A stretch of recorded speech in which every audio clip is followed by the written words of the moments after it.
ರಾಜ್ಯದ ಜನ ಇವತ್ತು ನಮ್ಮನ್ನು ನೋಡ್ತಾ ಇದ್ದಾರೆ. ಒಂದು ವಿರೋಧ ಪಕ್ಷವಾಗಿ ಭಾರತೀಯ ಜನತಾ ಪಾರ್ಟಿ ಈ ಸರ್ಕಾರದ ಬಂಡವಾಳವನ್ನ ಬೀದಿಗೆಳೆದು ಹರಾಜಾಗ್ತಕ್ಕಂಥ ಕೆಲಸವನ್ನು ಕೂಡ ನಾವು ಮಾಡಬೇಕು ಅನ್ನುವ ಅಪೇಕ್ಷೆಯಲ್ಲಿದ್ದರೆ ನಾವು ಮಾಡ್ತಾ ಇದ್ದೇವೆ. ಕಳೆದ 2 ವರ್ಷದಲ್ಲಿ ತಾವು ನೋಡ್ತಾ ಇದ್ದೀರಿ, ಭಾರತೀಯ ಜನತಾ ಪಾರ್ಟಿ ಒಂದು ವಿರೋಧ ಪಕ್ಷವಾಗಿ ST ಅಭಿವೃದ್ಧಿ ನಿಗಮದಲ್ಲಿ ಆದಂಥ ಹಗರಣವನ್ನ ರಾಜ್ಯಾದ್ಯಂತ ಹೋರಾಟ ಮಾಡಿ ಇವತ್ತು ಸಚಿವರು ರಾಜೀನಾಮೆ ಕೊಡ್ತಕ್ಕಂಥ ಪರಿಸ್ಥಿತಿ ನಿರ್ಮಾಣ ಆಗಿದೆ ಅಂತ ಹೇಳಿದ್ರೆ ನಮ್ಮ ಭಾರತೀಯ ಜನತಾ ಪಾರ್ಟಿಯ ನಮ್ಮ ಹೋರಾಟಕ್ಕೆ ಸಿಕ್ಕಂತ ಜಯ ಅನ್ನೋದನ್ನ ನಾನು ಈ ಸಂದರ್ಭದಲ್ಲಿ ಹೇಳೋದಕ್ಕೆ ಇಚ್ಛೆಪಡ್ತೇನೆ. ಮಾನ್ಯ ಮುಖ್ಯಮಂತ್ರಿಗಳು ಮೂಡ ಹಗರಣದಲ್ಲಿ ಚರ್ಚೆ ಆಗುವಂತ ಸಂದರ್ಭದಲ್ಲಿ ಬಿಜೆಪಿಯವರು ನನ್ನನ್ನು ತೇಜೋವಧೆ ಮಾಡೋದಕ್ಕೆ ಹೊರಟಿದ್ದಾರೆ, ಯಾವುದೇ ಹಗರಣಗಳು ನಡೆದಿಲ್ಲ ಅಂತ ಹೇಳ್ತಾ ಇದ್ರು. ಬೆಂಗಳೂರಿನಿಂದ ಮೈಸೂರಿಗೆ ನಾವು ನಮ್ಮ ಮಿತ್ರ ಪಕ್ಷ ಪಾದಯಾತ್ರೆ ಮಾಡಿದಂಥ ಸಂದರ್ಭದಲ್ಲಿ ನಮ್ಮ ಪಾದಯಾತ್ರೆಗೆ ಹೆದರಿ ಯಾವ ಕೋಟಿ ಬೆಲೆ ಬಾಳ್ತಕ್ಕಂಥ ನಿವೇಶನ ನಾ ಅಪರಾಧನೆ ಮಾಡಿಲ್ಲ ಅಂತ ಹೇಳ್ತಕ್ಕಂಥ ಮುಖ್ಯಮಂತ್ರಿಗಳು 14 ನಿವೇಶನಗಳನ್ನ ವಾಪಸ್ಸು ಮೂಡಾಗೆ ಕೊಡ್ತಕ್ಕಂಥ ಪರಿಸ್ಥಿತಿ ನಿರ್ಮಾಣ ಆಗಿದೆ ಅಂತ ಹೇಳಿದ್ರೆ ಅದು ನಮ್ಮ ಭಾರತೀಯ ಜನತಾ ಪಾರ್ಟಿ ನಮ್ಮ ಹೋರಾಟಕ್ಕೆ ಸಿಕ್ಕಂತ ಜಯ ಅನ್ನೋದನ್ನ ಈ ಸಂದರ್ಭದಲ್ಲಿ ಹೇಳೋದಕ್ಕೆ ಇಚ್ಛೆಪಡ್ತೇನೆ. ಇವತ್ತು ಭ್ರಷ್ಟ ಕಾಂಗ್ರೆಸ್ ಸರ್ಕಾರದ ವಿರುದ್ಧ ಜನಾಕ್ರೋಶ ಯಾತ್ರೆನ ಮಾಡಿದ್ವಿ. ರಾಜ್ಯದ ಪ್ರತಿಯೊಂದು ಜಿಲ್ಲೆಗಳಿಗೆ ತೆರಳಿ ರಾಜ್ಯದಲ್ಲಿ ಜನಜಾಗೃತಿಯನ್ನು ಮೂಡಿಸ್ತಕ್ಕಂಥ ಕೆಲಸವನ್ನು ಕೂಡ ನಾವು ಮಾಡಿದ್ವಿ. ಅಷ್ಟೇ ಅಲ್ಲ, ಅಹೋರಾತ್ರಿ ಧರಣಿ ನಮ್ಮ ನಾಯಕರಾಗಿರುವಂತಹ ಸನ್ಮಾನ್ಯ BS ಯಡಿಯೂರಪ್ಪರ ನೇತೃತ್ವದಲ್ಲಿ ಅಹೋರಾತ್ರಿ ಧರಣಿಯನ್ನು ಕೂಡ ಮಾಡಿ ರಾಜ್ಯ ಸರ್ಕಾರವನ್ನ ಎಚ್ಚರಿಸುವಂತ ಕೆಲಸವನ್ನು ಕೂಡ ನಾವು ಮಾಡಿದ್ದೇವೆ. ಹಾಗಾಗಿ ಭಾರತೀಯ ಜನತಾ ಪಾರ್ಟಿ ಕಳೆದ 2.5 ವರ್ಷದಲ್ಲಿ ಯಾವತ್ತೂ ಕೂಡ ನಾವಾಗ್ಲಿ ನಮ್ಮ ಮುಖಂಡರಾಗ್ಲಿ ನಮ್ಮ ಕಾರ್ಯಕರ್ತರಾಗ್ಲಿ ಮನೆಯಲ್ಲಿ ಕೂತ್ಕೊಳ್ಳದೇನೆ ಒಟ್ಟಾಗಿ ಒಂದಾಗಿ ಈ ಸರ್ಕಾರಕ್ಕೆ ಚಳಿ ಬಿಡಿಸುವಂತ ಕೆಲಸವನ್ನ ನಾವು ಒಂದು ವಿರೋಧ ಪಕ್ಷವಾಗಿ ಯಶಸ್ವಿಯಾಗಿ ಮಾಡಿದ್ದೇವೆ ಅನ್ನೋದನ್ನ ನಾನು ಈ ಸಂದರ್ಭದಲ್ಲಿ ಹೇಳೋದಕ್ಕೆ ಇಚ್ಛೆಪಡ್ತೇನೆ.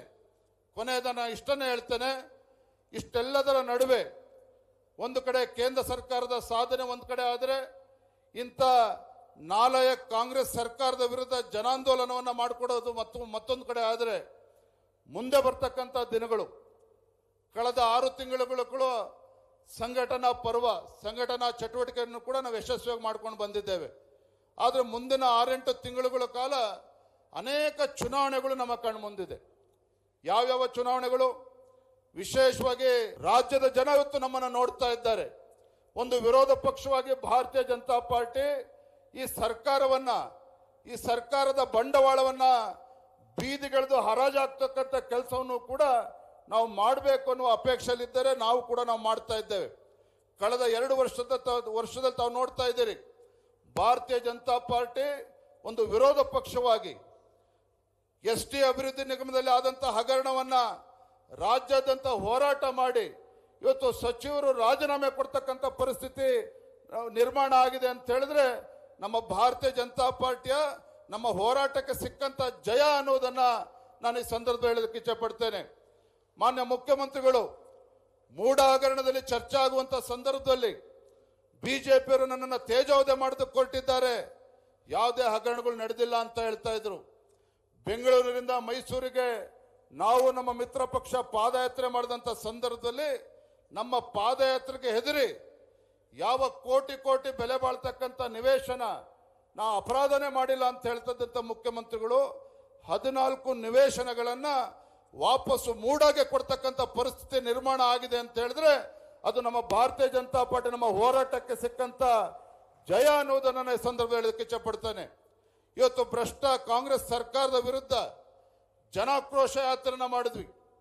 ರಾಜ್ಯದ ಪ್ರತಿಯೊಂದು ಜಿಲ್ಲೆಗಳಿಗೆ ತೆರಳಿ ರಾಜ್ಯದಲ್ಲಿ ಜನಜಾಗೃತಿಯನ್ನು ಮೂಡಿಸ್ತಕ್ಕಂಥ ಕೆಲಸವನ್ನು ಕೂಡ ನಾವು ಮಾಡಿದ್ವಿ. ಅಷ್ಟೇ ಅಲ್ಲ, ಅಹೋರಾತ್ರಿ ಧರಣಿ ನಮ್ಮ ನಾಯಕರಾಗಿರುವಂತಹ ಸನ್ಮಾನ್ಯ BS ಯಡಿಯೂರಪ್ಪರ ನೇತೃತ್ವದಲ್ಲಿ ಅಹೋರಾತ್ರಿ ಧರಣಿಯನ್ನು ಕೂಡ ಮಾಡಿ ರಾಜ್ಯ ಸರ್ಕಾರವನ್ನ ಎಚ್ಚರಿಸುವಂತ ಕೆಲಸವನ್ನು ಕೂಡ ನಾವು ಮಾಡಿದ್ದೇವೆ. ಹಾಗಾಗಿ ಭಾರತೀಯ ಜನತಾ ಪಾರ್ಟಿ ಕಳೆದ 2.5 ವರ್ಷದಲ್ಲಿ ಯಾವತ್ತೂ ಕೂಡ ನಾವಾಗ್ಲಿ ನಮ್ಮ ಮುಖಂಡರಾಗ್ಲಿ ನಮ್ಮ ಕಾರ್ಯಕರ್ತರಾಗ್ಲಿ ಮನೆಯಲ್ಲಿ ಕೂತ್ಕೊಳ್ಳದೇನೆ ಒಟ್ಟಾಗಿ ಒಂದಾಗಿ ಈ ಸರ್ಕಾರಕ್ಕೆ ಚಳಿ ಬಿಡಿಸುವಂತ ಕೆಲಸವನ್ನ ನಾವು ಒಂದು ವಿರೋಧ ಪಕ್ಷವಾಗಿ ಯಶಸ್ವಿಯಾಗಿ ಮಾಡಿದ್ದೇವೆ ಅನ್ನೋದನ್ನ ನಾನು ಈ ಸಂದರ್ಭದಲ್ಲಿ ಹೇಳಕ್ಕೆ ಇಚ್ಛಪಡ್ತೇನೆ. ಕೊನೆಯದ ನಾನು ಇಷ್ಟನ್ನೇ ಹೇಳ್ತೇನೆ, ಇಷ್ಟೆಲ್ಲದರ ನಡುವೆ ಒಂದು ಕಡೆ ಕೇಂದ್ರ ಸರ್ಕಾರದ ಸಾಧನೆ ಒಂದು ಕಡೆ ಆದರೆ, ಇಂಥ ನಾಲಾಯಕ್ ಕಾಂಗ್ರೆಸ್ ಸರ್ಕಾರದ ವಿರುದ್ಧ ಜನಾಂದೋಲನವನ್ನು ಮಾಡಿಕೊಡೋದು ಮತ್ತೊಂದು ಕಡೆ ಆದರೆ, ಮುಂದೆ ಬರ್ತಕ್ಕಂಥ ದಿನಗಳು ಕಳೆದ 6 ತಿಂಗಳುಗಳು ಸಂಘಟನಾ ಪರ್ವ, ಸಂಘಟನಾ ಚಟುವಟಿಕೆಯನ್ನು ಕೂಡ ನಾವು ಯಶಸ್ವಿಯಾಗಿ ಮಾಡ್ಕೊಂಡು ಬಂದಿದ್ದೇವೆ. ಆದರೆ ಮುಂದಿನ 6-8 ತಿಂಗಳುಗಳ ಕಾಲ ಅನೇಕ ಚುನಾವಣೆಗಳು ನಮ್ಮ ಕಣ್ಮುಂದಿದೆ. ಯಾವ್ಯಾವ ಚುನಾವಣೆಗಳು? ವಿಶೇಷವಾಗಿ